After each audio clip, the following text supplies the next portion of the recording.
Hello everyone and welcome back to another tutorial from Finance for Beginners. In this video, I'm going to show you how you can sign up and create a new account on the 1inch DeFi crypto wallet application. So let's get started right away. First of all, open up the 1inch crypto wallet app on your device and you will now be taken into the homepage where you will have the add existing wallet or the create new wallet option. To sign up and create a new account, tap on the create new wallet button and now you will be able to set your wallet name and choose a theme color as well. Go ahead and type in your name and choose your color, and then tap on the create button. You will now be told that your wallet is ready to use.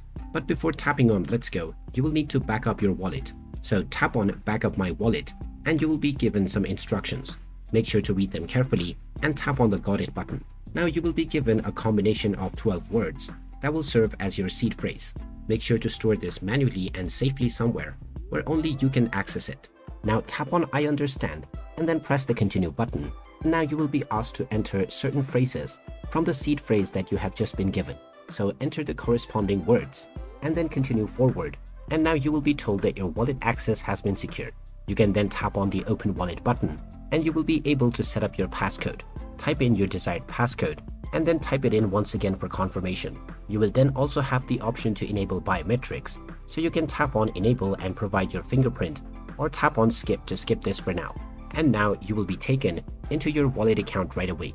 You can now start making your trades using the 1inch DeFi crypto wallet app. So there you have it. That is how easy it is to sign up and create a new account on the 1inch DeFi crypto wallet.